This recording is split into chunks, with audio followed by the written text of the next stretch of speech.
لوگ ہیں, بزنسز کرتے ہیں, یار کاروبار ہے, سعودیز بھی ایسے ہی دیکھتے ہیں, اماراتیز بھی ایسے ہی دیکھتے ہیں, امریکنز بھی ایسے ہی دیکھتے ہیں. But can India indigenize itself for anything in the world? India نہیں کر سکتا. اب یو اے کو انڈیا کی ضرورت پڑ گئی تو پاکستان نے سعودی عرب کے ساتھ ڈیفینس ایگریمنٹ کر لیا. یو اے انڈیا کیا یو اے کے ساتھ ڈیفینس ایگریمنٹ کرے گا؟ کبھی بھی نہیں. اب وہ کہہ رہے ہیں جی ہم نے تو کبھی کچھ ایسا نہیں کیا یورپ کو انڈینجر کرنے کے لیے, اس کو خطرناک. امریکہ, اچھا انڈیا نے خود انٹر کانٹیننٹل بیلسٹک میزائلز بنائے ہوئے ہیں, وہ انہوں نے بنائے ہوئے ہیں, لیکن کہہ رہے ہیں کہ ہم نے آج تک آپ کو, مطلب اگر صحیح معنوں میں دیکھا جائے تو یورپین ٹیریٹری کو اگر خطرہ ہے ملٹری ویپن سے تو یا وہ چائنا سے یا وہ امریکہ سے, پاکستان سے کوئی نہیں ہے. پاکستان سے یورپ کو کیا خطرہ ہے؟ مجھے کو بتایا. کوئی خطرہ نہیں, کسی قسم کا کوئی خطرہ نہیں ہے. اور مجھے ایسے لگتا ہے کہ کہیں نہ کہیں پہ جو لیڈرشپ ہے انڈیا کی وہ بڑی اس مشکل میں ہے کہ ہم نے کیسے ہر جگہ تعلق رکھنا ہے. ہم نے کیسے ہر جگہ تعلق رکھنا. جے شنکر کافی نہ صرف یہ کہ فیمس ہے بلکہ ایز اے فارن منسٹر ان کی جو اچیومنٹس ہیں اس کو ان کی بہت تعریفیں بھی کی جاتی ہیں, اور کئی لوگوں کا یہ بھی کہنا ہے کہ بہت سی ایسی چیزیں ہیں, بہت سی ایسی باتیں ہیں جو پاکستان کو بھارت سے سیکھنی چاہیے, جس میں کہ خاص طور پہ انڈیپینڈنٹ فارن پالیسی. اور انڈیپینڈنٹ فارن پالیسی کے چلتے ہی یہ ہوا کہ اگر امریکہ کہتا ہے کہ جی آپ رشیا سے آئل نہیں لے سکتے, لیکن اگر بھارت کو ایسا لگتا ہے کہ اسے رشیا سے آئل لینا چاہیے تو بھارت وہ آئل لے رہا ہے اور کسی طریقے سے نہیں روکا گیا. لیکن بات ساری پھر وہی آ جاتی ہے کہ آپ کی انڈیپینڈنٹ فارن پالیسی کیسے ہو پائے گی؟ وہ تو تبھی ہو سکے گی جس دن آپ نے اپنی اکانومی پہ کام کیا, جس دن آپ نے ملک کی اکانومی کو اس قابل بنا دیا کہ آپ کو بار بار جگہ جگہ جا کر کسی بھی قسم کا لون, ڈونیشن یا مدد نہیں مانگنی, تب جا کر پاکستان کی انڈیپینڈنٹ فارن پالیسی بنے گی. امید پر دنیا قائم ہے, کہتے ہیں کہ ہر چیز کے لیے ہوپ ہونی چاہیے. بہت سی چیزیں ہمیں ایسی لگتی ہیں کہ شاید ایسا کبھی نہیں ہو پائے گا, لیکن اگر ہم کوشش کریں, سنسیئرلی کوشش کریں اور دعا کریں تو, اور ہمارا دل صاف وہ سب سے بڑی بات, تو پھر یقیناً وہ چیزیں جو ہیں ہو جاتی ہیں. اور اگر واقعی میں پاکستان کے وہ لوگ جو ان کے ہاتھ میں پالیسیز بنانے کی پاور ہوتی ہے, یا جو لوگ ملک میں گورنمنٹ لاتے لے جاتے ہیں, یا وہ لوگ جو گورنمنٹ میں ہوتے ہیں اور پاورفل ہوتے ہیں, ان کو چاہیے کہ وہ اکانومی پہ بہت سنسیئرلی کام کریں, لیکن اپنی پرسنل اکانومی پہ نہیں, ملک کے اکانومی پہ. جی ہاں, آپ کے ملک کے پاس پیسہ ہونا چاہیے, آپ کا ملک امیر ہونا چاہیے, نہ کہ چند لوگ جو اس ملک میں رہتے ہیں تمام کا تمام پیسہ یا تمام کی تمام چیزیں جو ہیں ان کی جیب کے اندر نہیں ہونی چاہیے. جس دن پاکستان میں رہنے والے جو عام شہری ہیں وہ بہتر حالت میں آ گئے, ان کی اکانومی بہتر ہو گئی, ان کے ایجوکیشن لیول بہتر ہو گیا, اس دن پاکستان کی فارن پالیسی بھی انڈیپینڈنٹ ہو جائے گی. ابھی تو آپ دیکھ ہی رہے ہیں کہ کس طرح سے کبھی ٹرمپ ہمیں, یا ٹرمپ کہہ لیجیے یا امریکن گورنمنٹ کسی بھی زمانے کی,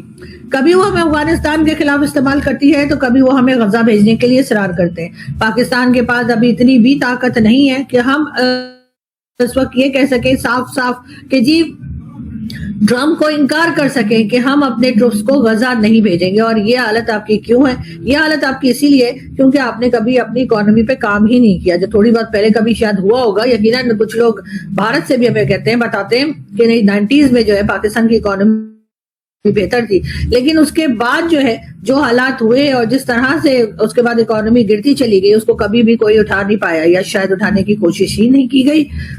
سوری, کیونکہ جن لوگوں کے ہاتھ میں یہ اکانومی آ رہی تھی, جن لوگوں کے ہاتھ میں یہ پیسہ آ رہا تھا, انہیں اس بات سے کوئی فرق نہیں پڑتا تھا کہ ملک کی حالت سدھر رہی ہے یا نہیں سدھر رہی, کیونکہ ان کی اپنی حالت جو ہے وہ بہتر سے بہتر ہوتی چلی جا رہی تھی. اور یہی سیلفشنس تھی جس کی وجہ سے بہت سے لوگ جو ہیں وہ ملک کو جو ڈیمیجز ہوئے ہیں, جو نقصان ہوئے ہیں, اس میں ان کا بھی کہیں نہ کہیں حصہ ہے.